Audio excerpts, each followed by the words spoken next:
Señor les bendiga. Los niños que aún estén en el templo pueden pasar. Ahí tienen un tiempo allá atrás para los niños, así que pueden pasarlos con toda confianza para allá atrás. Les invito a ir a Génesis, capítulo 13. Génesis capítulo 13, hoy estaremos leyendo Génesis desde el 13 hasta el 14. Génesis 13 y 14. Dice así la palabra de nuestro Dios.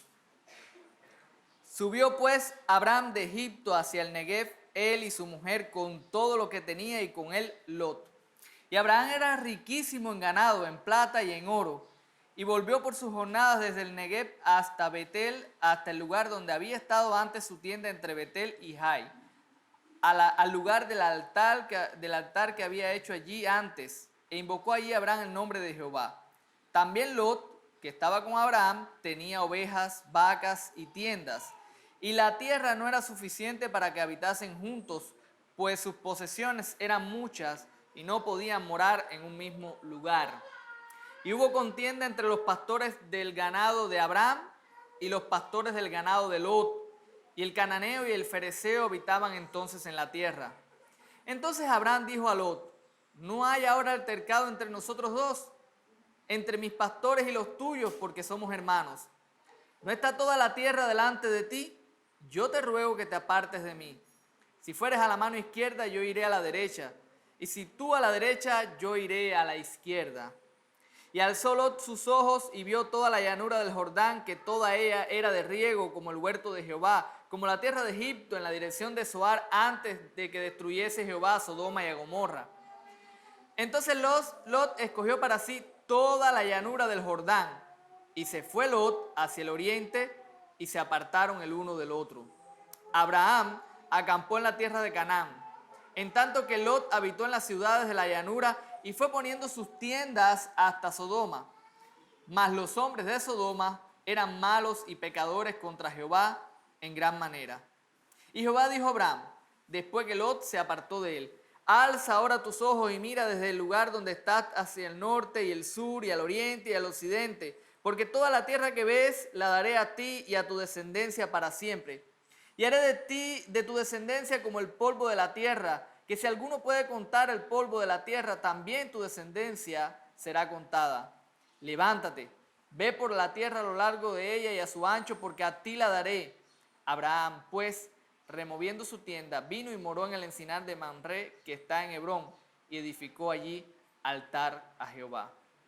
Aconteció en los días de Amrafel, rey de Sinar, Arioc, rey de Elazar, Kedorlaomer, rey de Elam, y Tidal, rey de Goín, que estos hicieron guerra contra Bera, rey de Sodoma, contra Birsa, rey de Gomorra, contra Sinab, rey de Adna, contra Semeber, rey de Seboín, y contra el rey de Bela, la cual es Zoar. Todos estos se juntaron en el valle de Sidín, que es el mar salado. 12 años habían servido a Kedorlaomer, y en el 13º se rebelaron. Y en el año 14 vino Kedorlaomer y los reyes que estaban de su parte, y derrotaron a los refaítas en Astarot Carnaim, a los susitas en Am, a los emitas en Sabe Kiriatim, y a los oreos en el monte de Seir, hasta la llanura de Parán, que está junto al desierto. Y volvieron y vinieron a En-Mispat, que es Cades, y devastaron todo el país de los amalecitas, también al amorreo que habitaba en Asesontamar. Y salieron el rey de Sodoma, el rey de Gomorra, el rey de Adna, el rey de Seboín y el rey de Bela, que es Zoar, y ordenaron contra ellos batallas en el valle de Sidín, esto es, contra Kedorlaomer, rey de Elam, Tidal, rey de Goín, Amrafel, rey de Sinar, y Arioc, rey de Elazar. 4 reyes contra 5. Y el valle de Sidín estaba lleno de pozos de asfalto, y cuando huyeron el rey de Sodoma y el de Gomorra, algunos cayeron allí y los demás huyeron al monte. Y tomaron toda la riqueza de Sodoma y de Gomorra y todas sus provisiones y se fueron. Tomaron también a Lot, hijo del hermano de Abraham, que moraba en Sodoma, y sus bienes y se fueron. Y vino uno de los que escaparon y lo anunció a Abraham, el hebreo, que habitaba en el encinar de Manré, el amorreo, hermano de Escol y hermano de Aner, los cuales eran aliados de Abraham. Oyó Abraham que su pariente estaba prisionero y armó a sus criados, los nacidos en su casa, 318, y los siguió hasta Dan. Y cayó sobre ellos de noche y a sus siervos y les atacó y les fue siguiendo hasta Oba, al norte de Damasco. Y recobró todos los bienes, y también a Lot su pariente y sus bienes, y a las mujeres y demás gente. Cuando volvía de la derrota de Kedorlaomer y de los reyes que con él estaban, salió el rey de Sodoma a recibirlo al valle de Sabe, que es el valle del rey. Entonces Melquisedec, rey de Salem y sacerdote del Dios Altísimo, sacó pan y vino. Y le bendijo diciendo: bendito sea Abraham del Dios Altísimo, creador de los cielos y de la tierra, y bendito sea el Dios Altísimo que entregó tus enemigos en tu mano. Y le dio a Abraham los diezmos de todo. Entonces el rey de Sodoma dijo a Abraham: dame las personas y toma para ti los bienes. Y respondió Abraham al rey de Sodoma: he alzado mi mano a Jehová, Dios Altísimo, creador de los cielos y de la tierra, que desde un hilo hasta una correa de calzado, nada tomaré de todo lo que es tuyo, para que no digas: yo enriquecí a Abraham, excepto solamente lo que comieron los jóvenes y la parte de los varones que fueron conmigo, Aner, Escol y Amré, los cuales tomarán su parte. Oramos. Dios bueno, gracias por tu palabra, Señor, porque por ella tú nos hablas a nuestras vidas. Sé con nosotros en esta mañana que como pueblo tuyo podamos recibir tu palabra, obedecerla, y ayúdanos también, Señor, en la exposición para ser claro y proclamar lo que tú has revelado en tu palabra. En Jesús, amén. Hermanos, a través de los tiempos, la iglesia ha sido objeto de diversos ataques. La mayoría de las veces por agentes externos, a través de persecuciones, a través de luchas contra la iglesia. En otras ocasiones estas persecuciones, estas luchas han sido internas.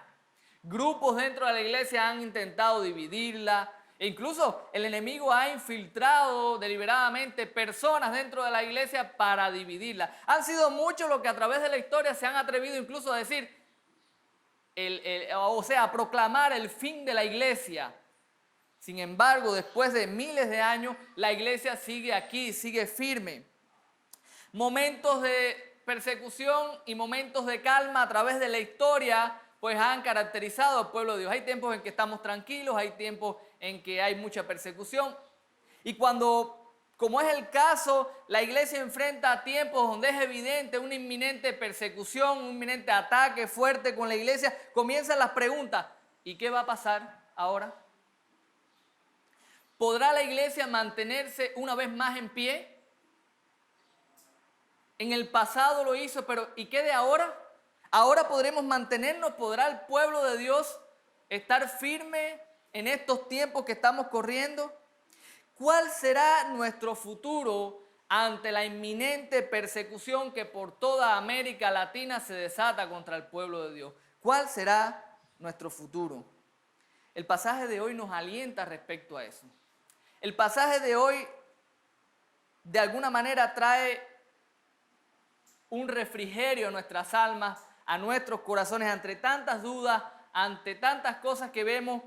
La palabra de Dios hoy nos va a estar enseñando algo muy, muy importante, y es lo siguiente: que nuestro futuro como iglesia descansa seguro en las manos de Dios.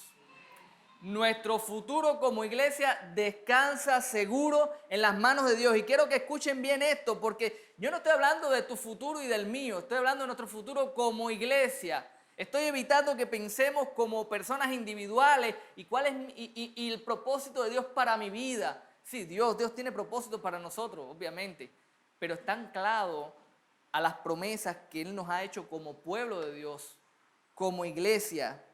Nuestro futuro descansa seguro en las manos de Dios. Y usted ve esto ahora y escucha y dice: bueno, pero ¿qué tiene todo eso que ver? Estamos hablando de Abraham, de la historia de Abraham. ¿Cómo tiene eso que ver con nosotros? Hermanos, tenemos que empezar por entender quién es Abraham. Abraham es el hombre al que se le hicieron las promesas. Abraham es el hombre al que Dios le dijo: sal de tu tierra y tu parentela, que voy a hacer de ti una nación grande y poderosa, y en ti serán, ¿qué cosa? Benditas todas las naciones de la tierra. Nosotros, ciudadanos cubanos, estamos hoy celebrando aquí que todas las naciones de la tierra fueron benditas en Abraham, a través de la simiente de Abraham. Pablo en Gálatas 3:7 nos llama hijos de Abraham por la fe. Nosotros estamos siguiendo el mismo curso de alguna manera, somos resultado de promesas hechas a Abraham. Y si lo pensamos un poco, en este hombre, en este momento de la historia, descansaba, por decirlo de alguna manera, las promesas de lo que sería en el futuro, que es nuestro presente, la iglesia, el pueblo de Dios. Y da miedo pensar que en este hombrecito descansaba todo lo que vemos hoy. O sea, las promesas hechas a este hombre traerían como resultado lo que nosotros vemos hoy. Y es por eso que creo que el pasaje nos da aliento, mucho aliento, porque viéndolo desde el punto de vista humano, en esta historia que acabamos de leer en la Escritura, nosotros nos damos cuenta de algo muy importante.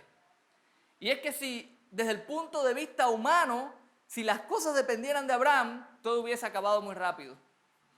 Y lo que nos vamos a ver en esta mañana, lo que les invito a considerar es dos momentos, dos acontecimientos. Vamos a ver tres acontecimientos en esta historia.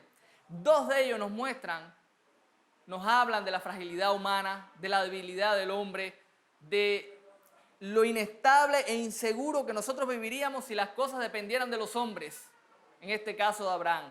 Vamos a ver cómo Abraham pone en peligro humanamente hablando. Escuchen bien, no digan, el pastor dijo que Abraham puso en peligro las promesas de Dios. Nadie pone en peligro las promesas de Dios. Humanamente hablando, si dependiera de él, Abraham en dos momentos en esta historia estuvo a punto de echarlo a perder todo.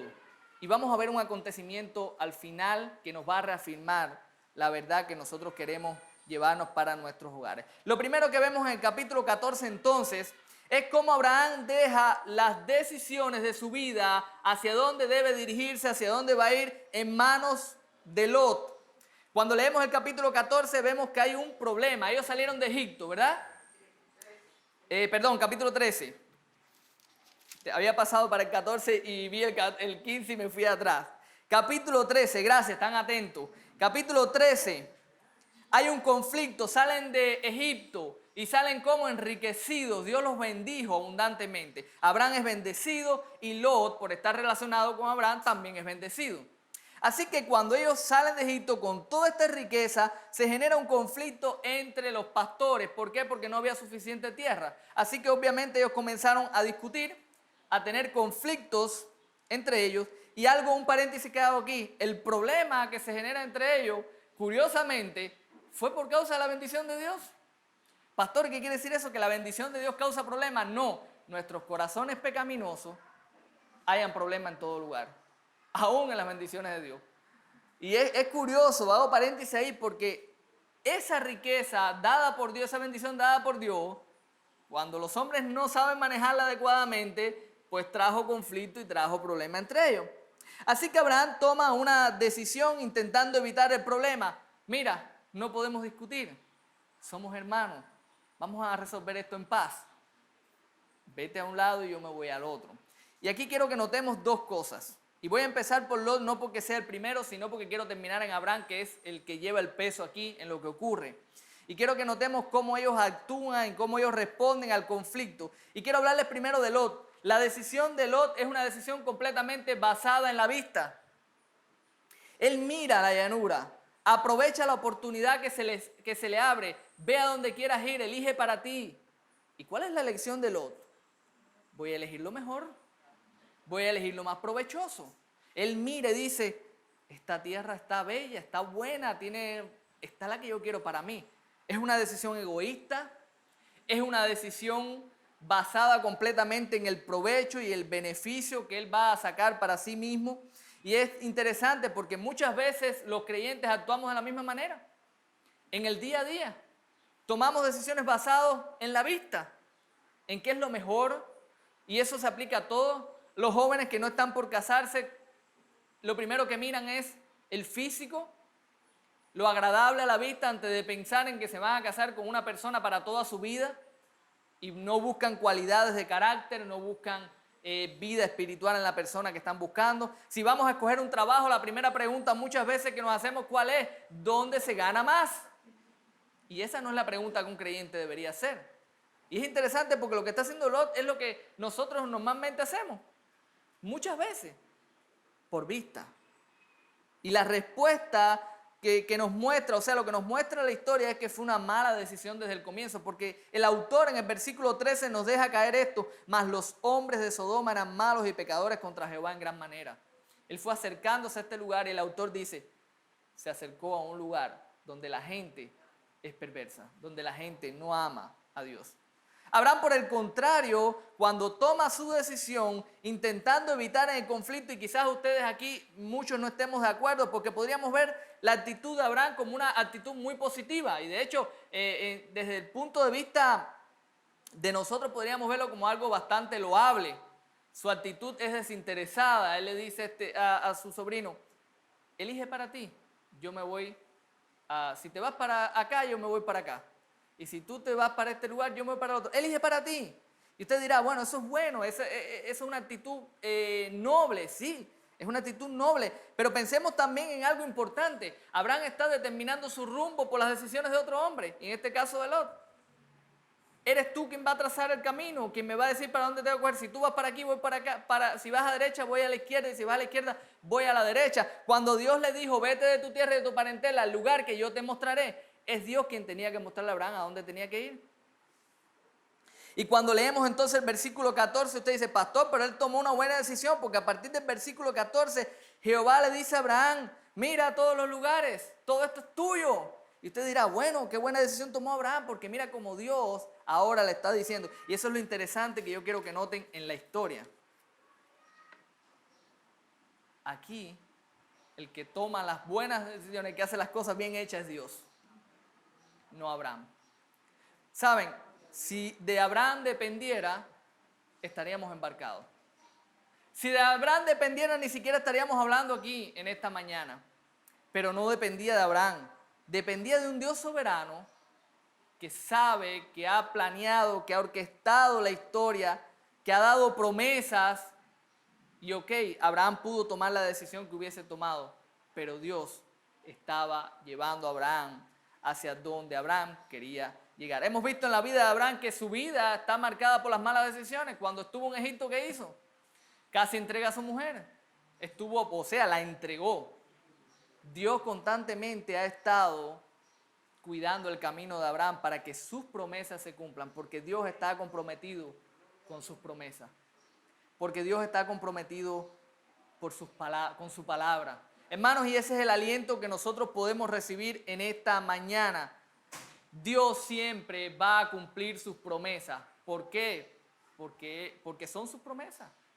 Porque es su palabra. Ahorita cuando estábamos cantando, Él me sostendrá, yo estaba pensando y diciendo, el canto no dice, no es una oración, Señor, sosténme, es una declaración. Dios me sostendrá, eso no tiene duda. Dios me va a sostener.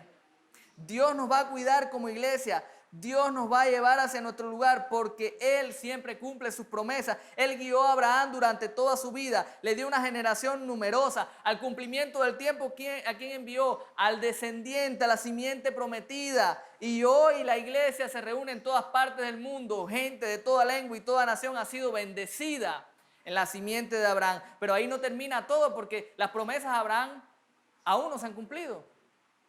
En un sentido, dice el autor de Hebreos, que Abraham todavía esperaba algo superior, una tierra mejor, un lugar mejor, que es el que nosotros estamos esperando hoy. Te pregunto, ¿tienes duda de lo que nos espera? ¿Tienes alguna duda de lo que nos espera? No hay ninguna duda. Dios siempre cumple sus promesas.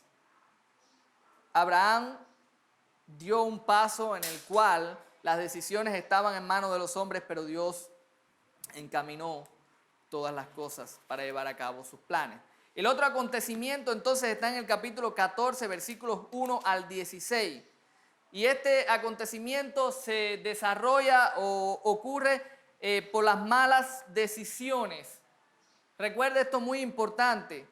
Las decisiones tienen consecuencias, sean buenas, sean malas. Toda decisión en la vida tiene consecuencias. Lot tomó una decisión que a su tiempo traería malas consecuencias.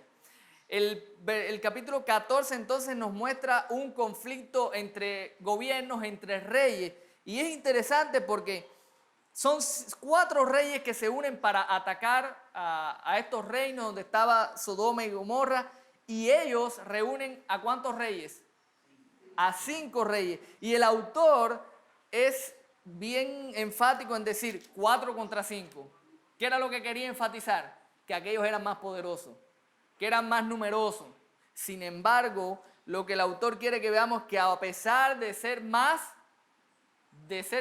personas, más soldados, no pudieron con estos 4 reyes. Usted se pregunta, ¿y para qué entonces el autor quiere que nosotros sepamos que 4 reyes derrotaron a 5?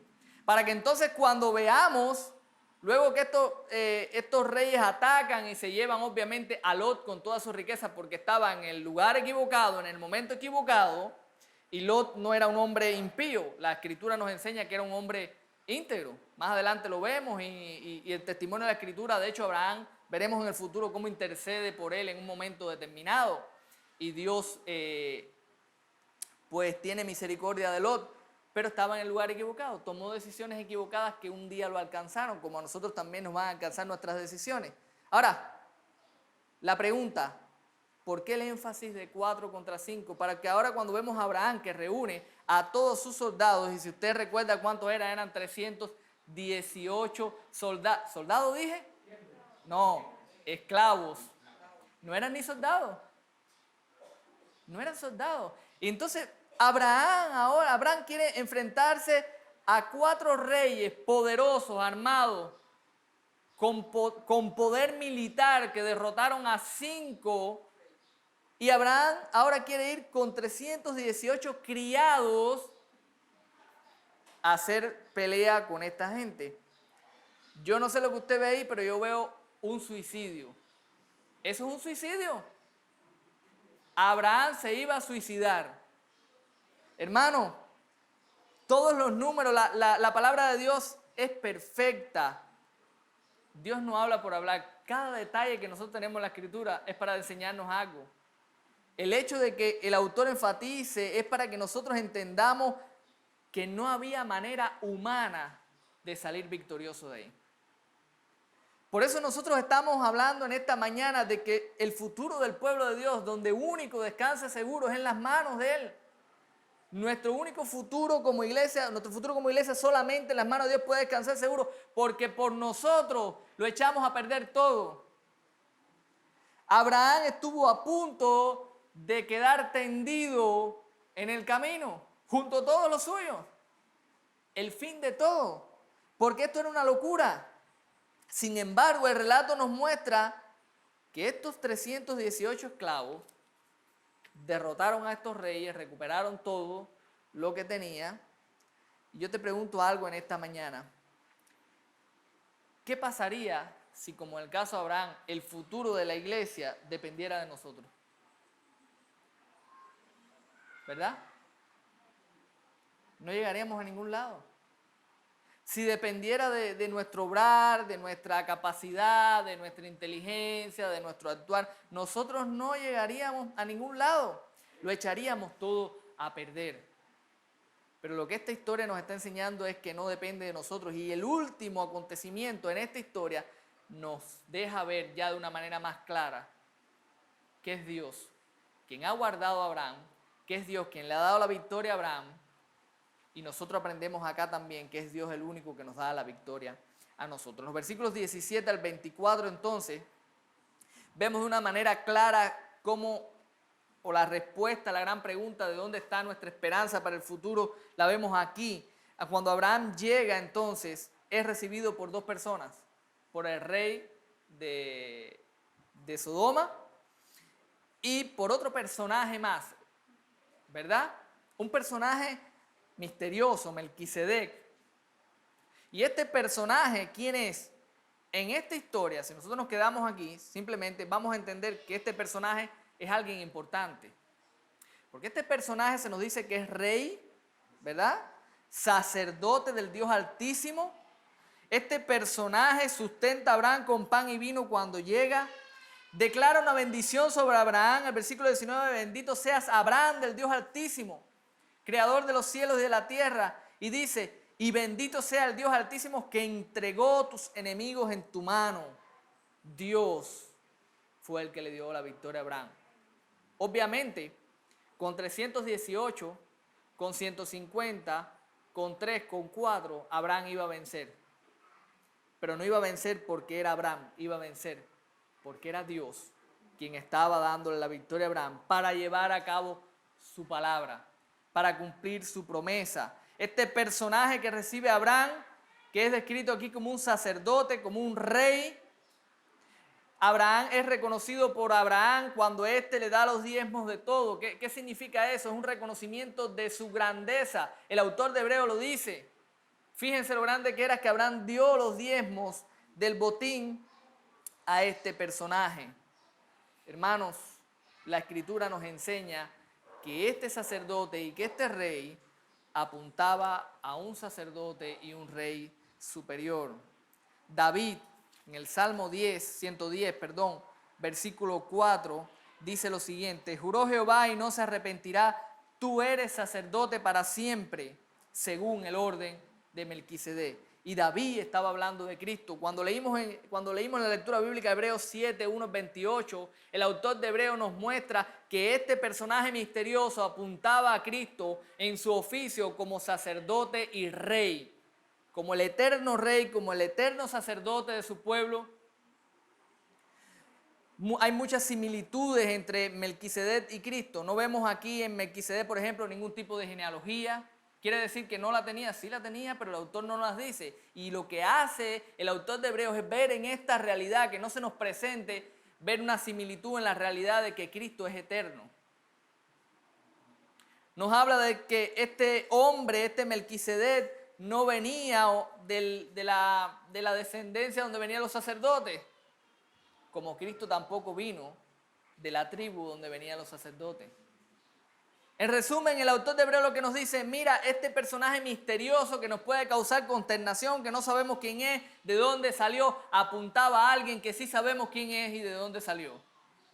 Nuestro Señor Jesucristo, el rey de su pueblo, el sacerdote, aquel que puede interceder cada día por nosotros, el único que puede salvar perpetuamente, como nos dice el autor de Hebreos. Él ha prometido que cuidará a su iglesia todos los días. Él dijo: sobre esta roca, Mateo 16, 28, edificaré mi iglesia, sobre su persona, sobre su obra, sobre la verdad de quién es Él. Sobre esta iglesia, sobre esta roca edificaré mi iglesia y las puertas del Hades no prevalecerán contra ella.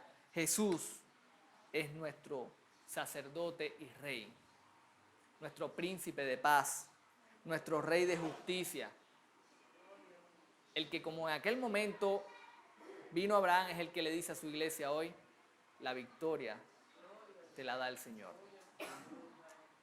Hermanos, si en algún momento te has sentido preocupado por las cosas que están pasando, si en algún momento te has sentido, porque somos humanos y no es de impíos y no es de incrédulos el tener temores, el preocuparse, el decir qué va a pasar en el futuro con nosotros como pueblo, qué va a pasar con nuestros hijos, qué va a pasar con nuestra familia, qué va a pasar. Si te has sentido de esa manera, te voy a decir algo: va a pasar lo de siempre. ¿Qué es lo de siempre? Que los hombres se van a levantar, que la iglesia va a ser perseguida, que vamos a sufrir, algunos serán apresados, otros quizás hasta pierdan su vida. Esas cosas van a pasar, pero al final, un día, nosotros estaremos festejando la victoria. Nosotros un día, la iglesia, porque el pasaje no nos dice, pero probablemente esta gente llegaron un poco magullada a la batalla, no fue que fueron y todo hubo batalla. Nosotros un día también estaremos regresando, quizás un poco magullados, dolidos, sufriendo, pero estaremos regresando. Y cuando eso ocurra, nuestro Melquisedec, nuestro rey, nuestro sacerdote estará esperándonos para recibirnos en el reino eterno. Hermano, no temamos, que teman los enemigos de Dios. Esos son los que tienen que temer. Nosotros no tenemos por qué temer, porque nuestro futuro como iglesia descansa ¿dónde? En las manos de Dios. Vamos a orar. Padre, gracias, Señor. Nuestro futuro está en tus manos. Nada esperamos de los hombres, Nada esperamos de nosotros mismos, Señor. Nosotros somos débiles, tomamos malas decisiones. No somos capaces de hacer por nosotros mismos nada, Señor. Pero tú nos sostienes y tu iglesia, esta es tu iglesia, Dios mío. Sosténnos, guárdanos de todo mal y pon en nuestro corazón la esperanza, la tranquilidad, la paz, Dios mío, de que el futuro está en tus manos, de que tus promesas se cumplen y se cumplirán siempre, Señor. Gracias por Jesucristo, nuestro Salvador. Ahora queremos adorarte, queremos celebrar su sacrificio a través también de la cena. Queremos recordar la sangre de nuestro Señor derramada por nuestros pecados. Queremos recordar que en la cruz tú nos tomaste como hijos para hacernos partícipes de estas bendiciones. A ti sea la gloria, Dios. Por Jesús. Amén.